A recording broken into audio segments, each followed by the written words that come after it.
शिवशक्त्या युक्तो यदि भवति शक्तः प्रभवितुं न चेदेवं देवो न खलु कुशलः स्पन्दितुमपि। अतस्त्वामाराध्यां हरिहरविरिञ्चादिभिरपि प्रणन्तुं स्तोतुं वा कथमकृतपुण्यः प्रभवति। तनीयां सम्पांसुं तव चरणपङ्केरुहभवं विरिञ्चिः सञ्चिन्वन् विरचयति लोकानविकलं। वहत्येनं शौरिः कथमपि सहस्रेण शिरसां हरः संक्षुभ्यैनं भजति भसितोद्धूलनविधिम्। अविद्यानामन्तस्तिमिरमिहिरद्वीपनगरी जडानां चैतन्यस्तबकमकरन्दश्रुतिझरी दरिद्राणां चिन्तामणिगुणनिका जन्मजलधौ निमग्नानां दंष्ट्रा मुररिपुवराहस्य भवति। त्वदन्यः पाणिभ्याम् अभयवरदो दैवतगणः त्वमेका नैवासि प्रकटितवराभीत्यभिनया। भयात्त्रातुं दातुं फलमपि च वाञ्छासमधिकं शरण्ये लोकानां तव हि चरणावेव निपुणौ। हरिस्त्वामाराध्य प्रणतजनसौभाग्यजननीं पुरानारी भूत्वा पुररिपुमपि क्षोभमनयत्। स्मरोऽपि त्वां नत्वा रतिनयनलेह्येन वपुषा मुनीनामप्यन्तः प्रभवति हि मोहाय महतां। धनुः पौष्पं मौर्वी मधुकरमयी पञ्चविशिकाः वसन्तः सामन्तो मलयमरुदायो धनरथः। तथाप्येकः सर्वं हिमगिरिसुते कामपि कृपाम् अपाङ्गात्ते लब्ध्वा जगदिदमनङ्गो विजयते। क्वणत्काञ्चीदामा करिकलभकुम्भस्तननता परिक्षीणा मध्ये परिणतशरच्चन्द्रवदना। धनुर्बाणान् पाशं शृणिमपि दधाना करतलैः पुरस्तादास्तां नः पुरमथितुराहो पुरुषिका। सुधासिन्धोर्मध्ये सुरविटपि वाटी परिवृते मणिद्वीपे नीपोपवनवति चिन्तामणिगृहे। शिवाकारे मञ्चे परमशिवपर्यङ्कनिलयां भजन्ति त्वां धन्याः कतिचन चिदानन्दलहरीं। महीमूलाधारे कमपि मणिपूरे हुतवहं स्थितं स्वाधिष्ठाने हृदि मरुतमाकाशमुपरि। मनोऽपि भ्रूमध्ये सकलमपि भित्त्वा कुलपथं सहस्रारे पद्मे सहरहसि पत्या विहरसे। सुधाधारासारैः चरणयुगलान्तर्विगलितैः प्रपञ्चं सिञ्चन्ति पुनरपि रसाम्नायमहसः अवाप्य स्वां भूमिं भुजगनिभमध्युष्टवलयं स्वमात्मानं कृत्वा स्वपिशिकुलकुण्डे कुहरिणी चतुर्भिः श्रीकण्ठैः शिवयुवतिभिः पञ्चभिरपि प्रभिन्नाभिः शम्भोः नवभिरपि मूलप्रकृतिभिः चतुश्चत्वारिंशत् वसुदलकलाश्रत्रिवलयत्रिरेखाभिः सार्धं तव शरणकोणाः परिणताः त्वदीयं सौन्दर्यं तुहिनगिरिकन्ये तुलयितुं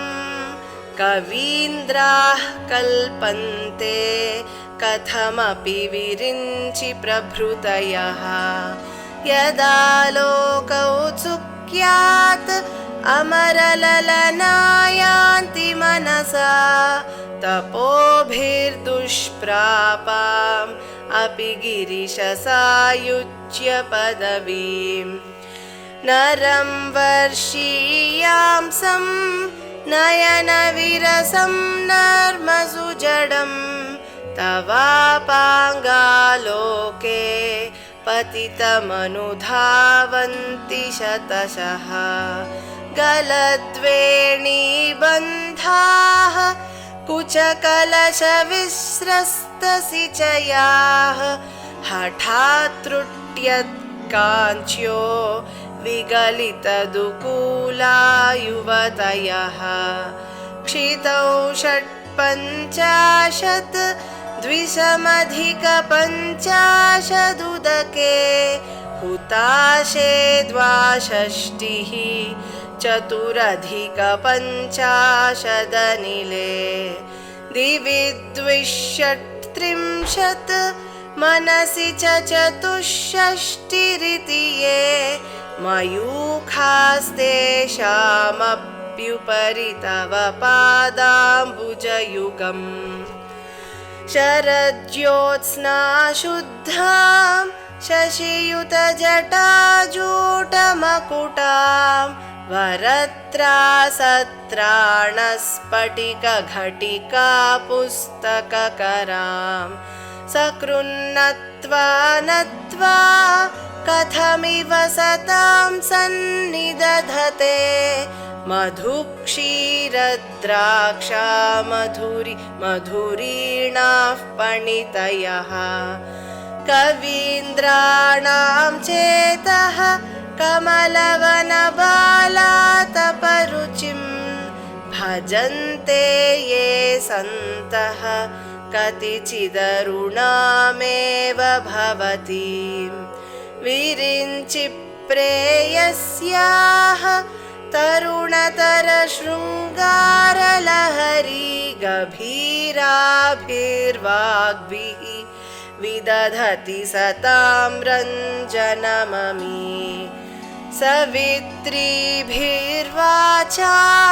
शशिमणिशिलाभङ्गरुचिभिः वशिन्याद्याभिस्त्वां सहजननि सञ्चिन्तयति यः सकर्ता काव्यानां भवति महतां भङ्गिरुचिभिः वचोभिर्वाग्देवी वदनकमलामोदमधुरैः तनुच्छायाभिस्ते तरुणतरणिश्रीसरणिभिः दिवं सर्वामूर्वीम् अरुणिमनिमग्नां स्मरति यः भवन्त्यस्यत्रस्यध्वनहरिणशालीननयनाः सहोर्वश्यावश्याः कति न गीर्वाणगणिकाः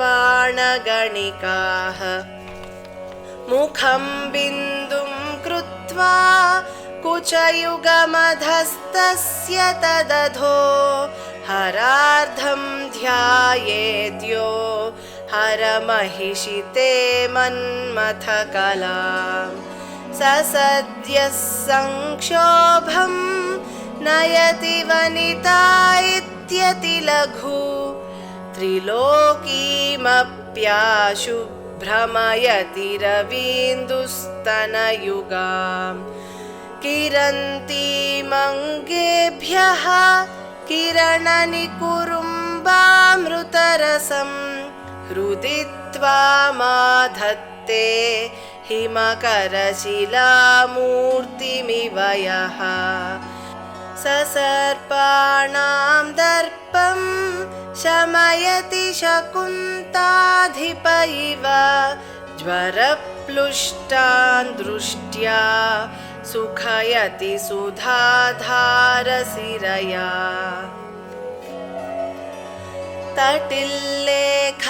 तटिल्लेखातन्वीं तपनशशिवैश्वानरमयीं निषण्णां षण्णामप्युपरि कमलानां तव कलां महापद्माटव्यां मृदितमलमायेन मनसा महान्तः पश्यन्तो दधति परमाह्लादलहरीं भवानि त्वं दासे मयि वितरदृष्टिं सकरुणाम् इति स्तोतुं वाञ्छन् कथयति भवानि त्वमिति यः तदैव त्वं तस्मै दिशसि निजसायुज्य पदवीं मुकुन्द ब्रह्मेन्द्रस्फुटमकुटनीराजितपदां त्वया हृत्वा वामं वपुरपरितृप्तेन मनसा शरीरार्धं शम्भोः अपरमपि शङ्के हृतमभूत् यदेतत्त्वद्रूपं सकलमरुणाभं त्रिनयनं कुचाभ्यामानम्रं कुटिलशशिचूडालमकुटं जगत्सूते धाता हरिरवतिरुद्रः क्षपयते तिरस्कुर्वन्नेतत् स्वमपि वपुरीशस्तिरयति सदा पूर्वः सर्वं तदिदमनुगृह्णाति च शिवः तवाज्ञामालम्ब्य क्षणचलितयोर्भ्रूलतिकयोः त्रयाणां देवानां त्रिगुणजनितानां तव शिवे भवेत् पूजा पूजा तव चरणयोर्या विरचिता तथा हि त्वत्पादोद्वहनमणिपीठस्य निकटे स्थिता ह्येते शश्वत् मुकुलितकरोत्तं समकुटाः विरिञ्चिः पञ्चत्वं व्रजति हरिराप्नोति विरतिं विनाशं कीनाशो भजति धनदो याति निधनं वितन्द्री माहेन्द्री विततिरपि सम्मीलितदृशा महासंहारेऽस्मिन् विहरति सति त्वत्पतिरसौ जपो जल्पशिल्पं सकलमपि मुद्रा विरचना गतिः प्रादक्षिण्यक्रमणमशनाध्याहुतिविधिः प्रणामः संवेशः सुखमखिलमात्मार्पणदृशा सपर्यापर्यायः तव भवतु यन्मे विलसितम् सुधामप्यास्वाद्य प्रतिभयजरामृत्युहरिणीं विपद्यन्ते विश्वे विधिशतमखाद्यादिविशदः करालं यत्क्ष्वेलं कबलितवतः कालकलना न शम्भोस्तन्मूलन् तव जननिताटङ्कमहिमा किरीटं वैरिञ्चं परिहर पुरः कैटभभिदः कठोरे कोटीरे स्खलसि जहिजं भारिमकुटम् प्रणम्रे श्वेतेषु प्रसभमुपयातस्य भवनं भवस्याभ्युत्थाने तव परिजनोक्तिर्विजयते स्वदेहोद्भूताभिः घृणिभिरणिमाद्याभिरभितो निषेव्ये नित्ये त्वाम् अहमिति सदा भावयति यः किमाश्चर्यं तस्य त्रिनयनसमृद्धिं तृणयतो महासंवर्ताग्निः विरचयति नीराजनविधिम्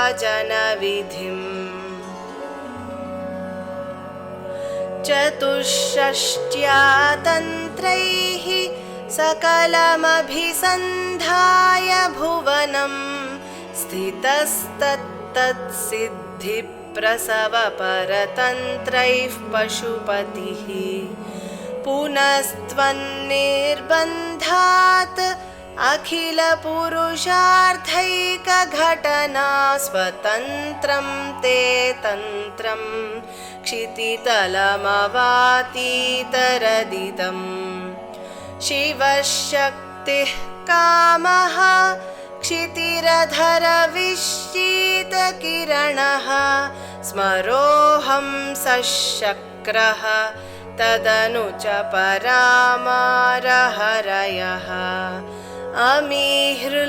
अमीहृल्लेखाभिः तिसृभिरवसानेषु घटिताः भजन्ते वर्णास्ते तव जननि नामावयवताम् स्मरं योनिं लक्ष्मीं त्रितयमिदमादौ तव मनोः निधायैके नित्ये निरवधि महाभोगरसिकाः भजन्ति त्वां चिन्तामणिगुणनिबद्धाक्षवलयाः शिवाग्नौ जुह्वन्तः सुरभिघृतधाराहुतिशतैः शरीरं त्वं शम्भोः शशिमिहिरवक्षोरुहयुगं तवात्मानं मन्ये भगवति नवात्मानमनघम् अतः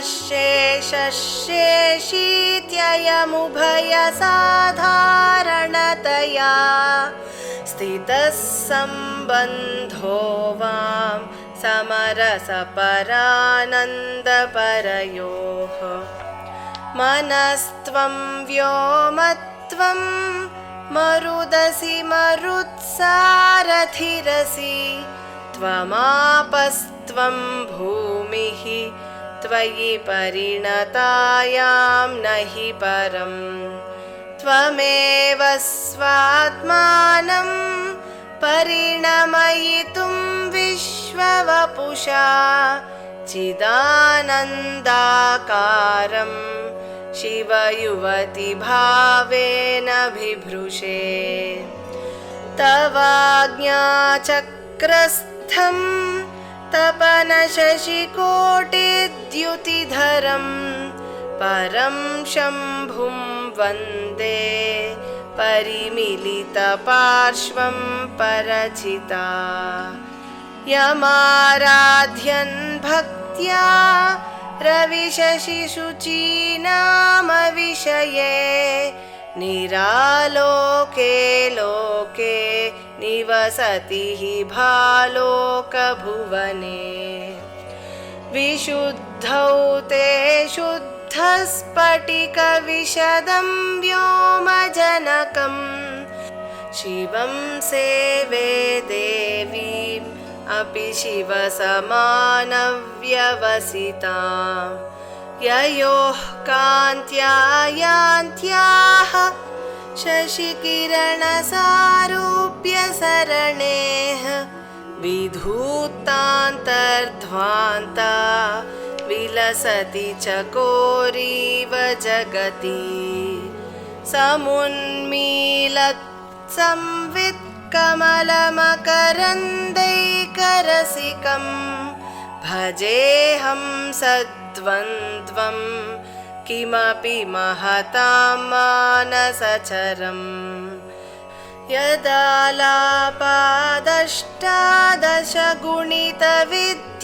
यदालापादष्टादशगुणितविद्यापरिणतिः यदा दत्ते दोषात् गुणमखिलमद्भ्यः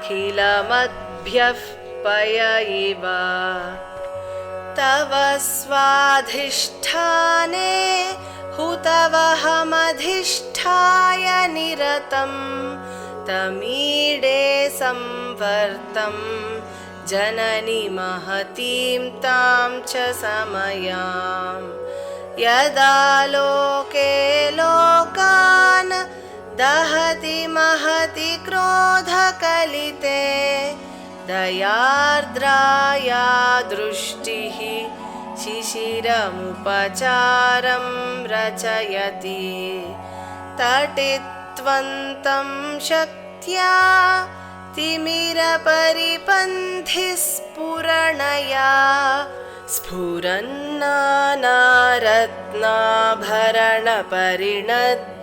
स्फुरन्नानारत्नाभरणपरिणद्धेन्द्रधनुषम् तव श्यामं मेघं कमपि मणिपूरैकशरणं निषेवे वर्षन्तं हरमिहिरतप्तं त्रिभुवनम् तवाधारे मूले सहसमयया लास्य परया नवात्मानं मन्ये नवरसमहाताण्डवनटम् उभाभ्यामेताभ्याम् उदयविधिमुद्दिश्य दयया सनाताभ्यां जज्ञे जनकजननीमज्जगदिदम् गतैर्माणिक्यत्वं गगनमणिभिः सान्द्रघटितं किरीटं ते हैमं हिमगिरिसुते कीर्तयति यः सनीडे यच्छायाच्छुरणशबलं चन्द्रशकलं धनुःशौनासीरं किमिति न निबध्नाति धिषणाम् धुनोतुध्वान्तं नः तुलितदलितेन्दीवरवनं घनस्निग्धस्लक्ष्णं चिकुरनिकुरुम्बं तव शिवे यदीयं सौरभ्यं सहजमुपलब्धुं सुमनसो वसन्त्यस्मिन् मन्ये बलमधनवाटी विटपिनां तनोतु क्षेमं नः तव वदन सौन्दर्यलहरी परिवाहस्रोतः सरणिरिव सीमन्तसरणिः वहन्ती सिन्दूरं प्रबलकबरी भारतिमिरद्विषां वृन्दैर्बन्दीकृतमिव नवीनार्ककिरणम् अरालैः स्वाभाव्यात् अलिकलभसश्रीभिरलकैः परीतं ते वक्त्रं परिहसति पङ्केरुहरुचिं दरस्मेरे यस्मिन् दशनरुचिकिञ्जल्करुचिरे सुगन्धौ माद्यन्ति स्मरदहनचक्षुर्मधुलिहः ललाटं लावण्यद्युतिविमलमाभाति तव यत् द्वितीयं तन्मन्ये मकुटघटितं चन्द्रशकलम् विपर्यासन्न्यासात् उभयमपि सम्भूय च मिथः सुधालेपस्यूतिः परिणमतिराकाहिमकरः भ्रुवौ भुग्ने किञ्चित् भुवनभयभङ्गव्यसनिनि त्वदीये नेत्राभ्यां मधुकररुचिभ्यां धृतगुणम् धनुर्मन्ये सव्येतरकरगृहीतं रतिपतेः प्रकोष्ठे मुष्टौ च स्थगयति निगूढान्तरमुमे अहस्सूते सव्यं तव नयनमर्कात्मकतया त्रियामां वामं ते सृजति रजनीनायकतया तृतीया ते दृष्टिः दरदलितहेमाम्बुजरुचिः समाधत्ते सन्ध्यान् दिवशनिशयोरन्तरचरीम् विशाला कल्याणी स्फुटरुचिरयोध्याकुवलयैः कृपाधाराधारा किमपि मधुरा भोगवतिका अवन्ती दृष्टिस्ते बहुनगरविस्तारविजया ध्रुवं तन्नामव्यवहरणयोग्या विजयते कवीनां सन्दर्भस्तबकमकरन्दैकरसिकं कटाक्षव्याक्षेपभ्रमरकलभौ कर्णयुगलम् अमुञ्चन्तौ दृष्ट्वा तव नवरसास्वादतरलौ असूया संसर्गात् अलिकनयनं किञ्चिदरुणम् शिवे शृङ्गारार्द्रा तदितरजने कुत्सनपरा सरोषा गङ्गायां गिरिशच्चरिते विस्मयवती हराहिभ्यो भीता सरसिरुह सौभाग्यजयिनी सखीषु स्मेराते मयि जननि दृष्टिः सकरुणा गते कर्णाभ्यर्णं गरुत इव पक्ष्माणि दधति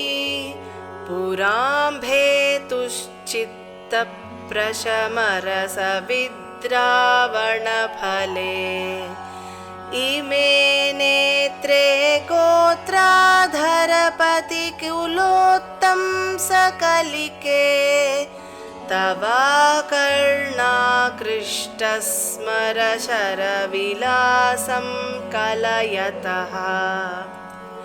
विभक्तत्रैवर्ण्यं व्यतिकरितलीलाञ्जनतया विभाति त्वन्नेत्रत्रितयमिदमीशानदयिते पुनःस्रष्टुं देवान् द्रुहिणहरिरुद्रानुपरतान् रजःसत्त्वं बिभ्रत् तम इति गुणानां त्रयमिव पवित्रीकर्तुं नः पशुपतिपराधीनहृदये दयामित्रैर्नेत्रैः अरुणधवलश्यामरुचिभिः न दर्शोणो गङ्गा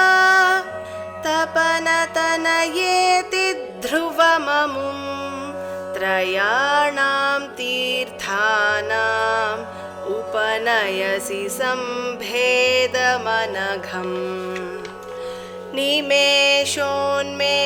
निमेषोन्मेषाभ्यां प्रलयमुदयं याति जगति तवेत्याहुः सन्तो धरणिधरराजन्यतनये त्वदुन्मेषाज्जातं जगदिदमशेषं प्रलयतः परित्रातुं शङ्के परिहृतनिमेषास्तव दृशः तवापर्णे कर्णे जपनयनपैशून्यचकिता निलीयं ते तोये नियतमनिमेषाशफरिकाः इयं च श्रीर्बद्धच्छदपुटकवाटं कुवलयं जहाति प्रत्यूषे निशि च विघटय्य प्रविशति दृशाध्राघीयस्य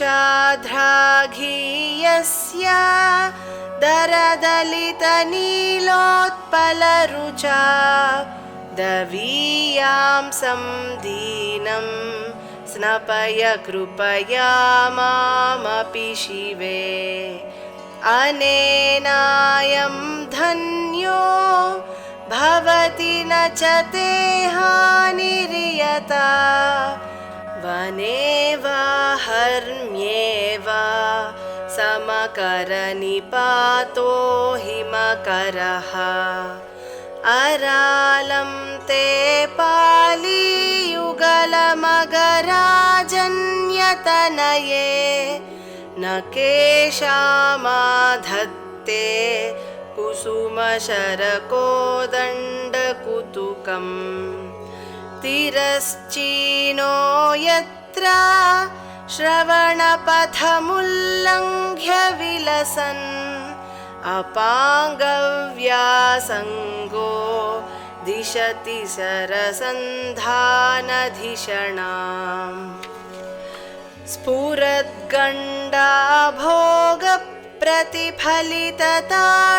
स्फुरद्गण्डाभोगप्रतिफलितताटङ्कयुगलं चतुश्चक्रं मन्ये तव मुखमिदं मन्मथरथम्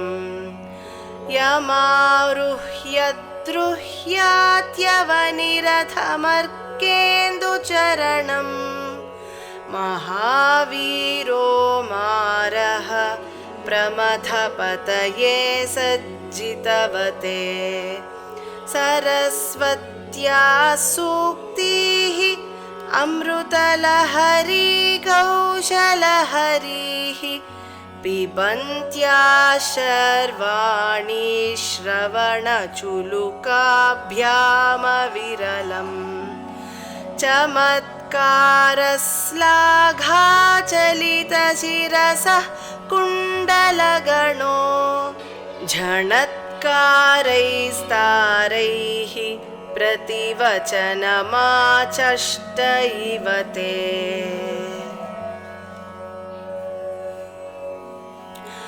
असौ नासावंशः तुहिरगिरिवंशध्वजपटी त्वदीयो नेदीयः फलतु फलमस्माकमुचितम् वहत्यन्तर्मुक्ताः शिशिरकरनिश्वासगलितं समृद्ध्यायत्तासां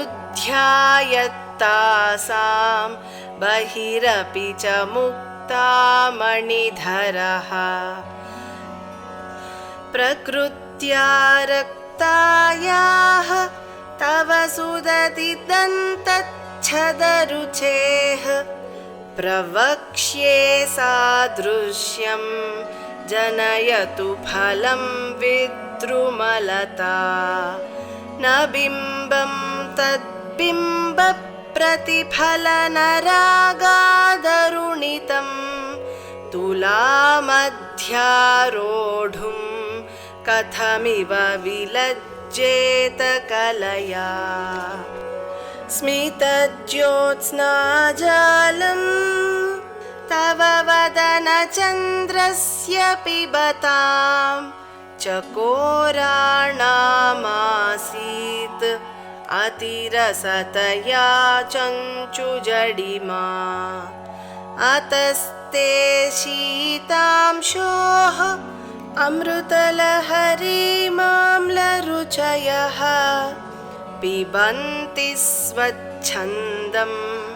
निशि निशि भृशं काञ्जिकधिया अविश्रान्तं पत्युः गुणगणकथाम्रेडन जपा जपा पुष्पच्छाया तव जननि जिह्वा जयति सा यदग्रासीनायाः स्फटिकदृशदच्छच्छविमयी सरस्वत्या मूर्तिः परिणमति माणिक्यवपुषा रणे जित्वा दैत्यान् अपहृतशिरस्त्रैः कवचिभिः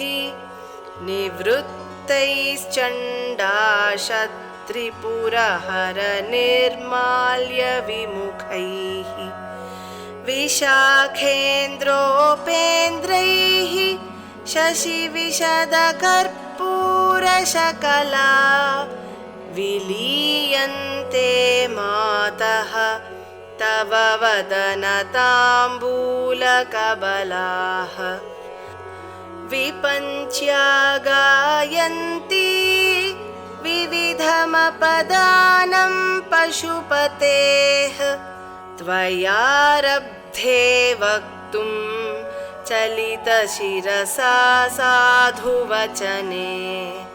तदीयैर्माधुर्यैः अपलपिततन्त्रीकलरवां निजां वीणां वाणी निचुलयति चोलेन निभृतम् कराग्रेण स्पृष्टं तुहिनगिरिणावत्सलतया गिरीशेनोदस्तं मुहुरधरपानाकुलतया करग्राह्यं शम्भोः मुखमुकुरवृन्तं गिरिसुते कथंकारं भ्रूमः तव चुबुकमौपम्यरहितम् भुजाश्लेषा नित्यं पुरदमयितुः कण्टकवती तव ग्रीवाधत्ते मुखकमलनालश्रियमियम् स्वतश्वेताकाला गरुबहुलजम्बालमलिना मृणालीलालित्यं वहति यदधोहारलतिका गले रेखास्तिस्रो गतिगमकगीतैकनिपुणे विवाहव्यानद्धप्रगुणगुणसङ्ख्या प्रतिभुवः विराजन्ते नानाविधमधुररागाकरभुवां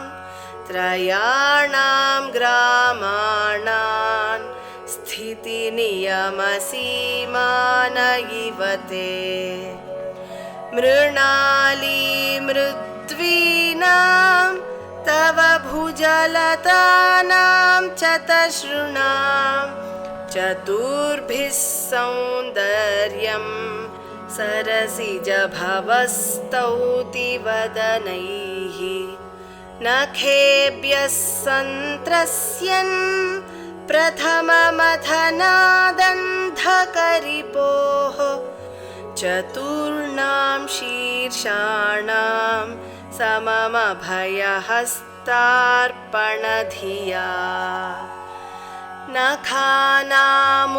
नखानामुद्योतैः नवनलिनरागं विहसतां कराणां ते कान्तिं कथय कथयामः कथमुमे कयाचिद्वा साम्यं भजतु कलया हन्तकमलं यदि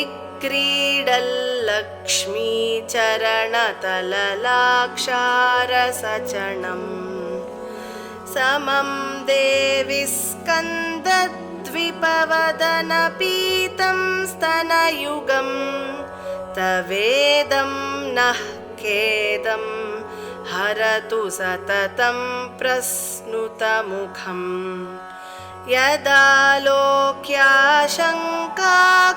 यदालोक्याशङ्काकुलितहृदयो हासजनकः स्वकुम्भौ हेरम्बः परिमृशति हस्तेन झटिति अमूते वक्षोजौ अमृतरसमाणिक्यकुतुपौ न सन्देहस्पन्दो नगपतिपताके मनसि नः पिबन्तौ तौ यस्मात् अविदितवधूसङ्गरसिकौ कुमारावद्यापि द्विरदवदनक्रौञ्चदलनौ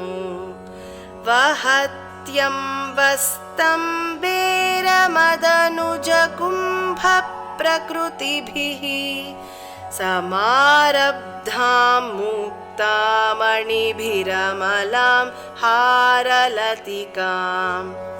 कुचभोगो बिम्बाधररुचिभिरन्तः शबलितां प्रतापव्यामिश्रां पुरदमयितुः कीर्तिमिव ते तव स्तन्यं मन्ये धरणिधरकन्ये हृदयतः पयः पारावारः परिवहति सारस्वतमिव दयावत्या दत्तं द्रविडशिशुरास्वाद्य तव यत् कवीनां प्रौढानाम् अजनिकमनीयः कवयिता हरक्रोधज्वालावलिभिरवलीढेन वपुषा गभीरे तेनाभिसरसि कृतसङ्गो मनसि जः समुत्तस्थौ तस्मात् अचलतनये धूमलतिका जनस्तां जानीते तव जननि रोमावलिरिति यदेतत्कालिन्दी तनुतरतरङ्गाकृति शिवे कृशे मध्ये किञ्चित् जननि तव यद्भाति सुधियां विमर्दादन्योन्यं कुचकलशयोरन्तरगतं तनुभूतं व्योम प्रविशदिव नाभिं कुहरिणीं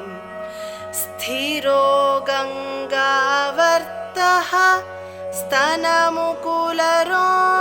स्तनमुकुलरोमावलिलता कलावालं कुण्डं कुसुमशरतेजोहुतभुजः रतेर्लीलागारं किमपि तव नाभिर्गिरिसुते बिलद्वारं सिद्धेः गिरिशनयनानां विजयते निसर्गक्षीणस्य स्तनतटभरेण क्लमजुषो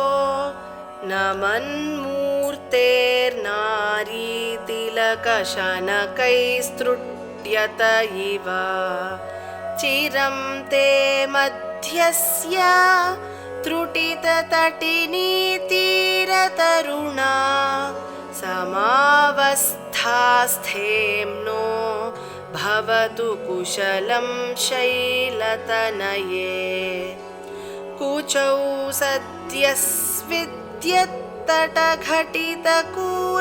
सद्यस्विद्यत्तटघटितकूर्पासभिदुरौ कषन्तौ दोर्मूले कनककलशाभौ कलयता तव त्रातुं भङ्गात् अलमिति वलग्नं तनुभुवा त्रिधानद्धं देवी त्रिवलिलवलीवल्लिभिरिव गुरुत्वं विस्तारं क्षितिधरपतिः पार्वती निजात् नितम्बादाच्छिद्या त्वयि हरणरूपेण निदधे अतस्ते विस्तीर्णो गुरुरयमशेषां वसुमतीं नितम्बप्राग्भारः स्थगयति लघुत्वं नयति च करीन्द्राणां शुण्डान् कनककदलीकाण्डपटलीम् उभाभ्यामूरुभ्याम् उभयमपि निर्जित्य भवति सुवृत्ताभ्यां पत्युः प्रणतिकठिनाभ्यां गिरिसुते विधिज्ञे जानुभ्यां विबुधकरिकुम्भद्वयमसि पराजेतुं रुद्रं द्विगुणशरगर्भौ गिरिसुते निषङ्गौ जङ्घेते विषमविशिखो बाढमकृता यदग्रे दृश्यन्ते दशशरफलाः पादयुगली नखाग्रच्छद्मानः सुरमकुटशाणैकनिशिताः श्रुतीनामूर्धानो ददति तव यौ शेखरतया ममाप्येतौ मातः शिरसि दयया धेहि चरणौ ययोः पाद्यं पाथः पशुपतिजटाजूटतटिनी ययोर्लाक्ष्या लक्ष्मीः अरुणहरिचूडामणिरुचिः नमो वाकं ब्रूमो नयनरमणीयाय पदयोः तवास्मै द्वन्द्वाय स्फुटरुचिरसालक्तकवते असूयत्यत्यन्तं यदभिहननाय स्पृहयते पशूनामीशानः प्रमदवनकं केलितरवे मृषा कृत्वा गोत्रस्खलनमथवैलक्ष्यनमितं ललाटे भर्तारं चरणकमले ताडयति ते चिरादन्तशल्यं दहनकृतमुन्मूलितवता तुलाकोटिक्वाणैः किलिकिलितमीशानरिपुणा हिमानि हन्तव्यं हिमगिरिनिवासैकचतुरौ निशायां निद्राणं निशिचरमभागे च विशदौ वरं लक्ष्मीपात्रं श्रियमतिसृजन्तौ समयिना सरोजं त्वत्पादौ जननि जयतश्चित्रमिह किम् पदं ते कीर्तीनां प्रपदमपदं देवि विपदां कथं नीतं सद्भिः कठिनकमठीकर्परतुलां कथं वा बाहुभ्याम् उपयमनकाले पुरभिदा यदादायन्यस्तं दृशदि दयमानेन मनसा नखैर्नाकस्त्रीणां करकमलसङ्कोचशशिभिः तरूणां दिव्यानां हसत इव ते चण्डीचरणौ फलानि स्वस्थेभ्यः किसलयकराग्रेण ददतां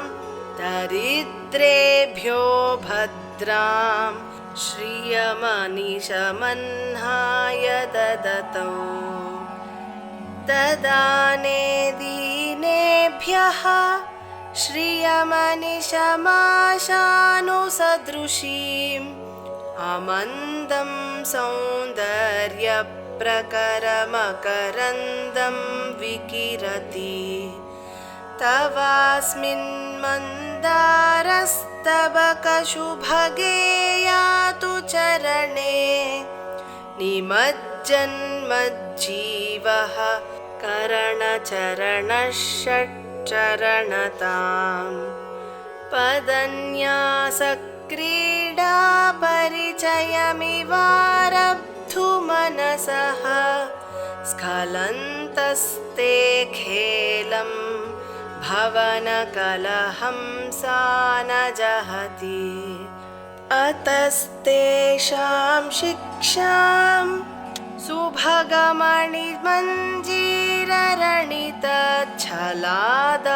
सुभगमणिमञ्जीररणितच्छलादाचक्षाणं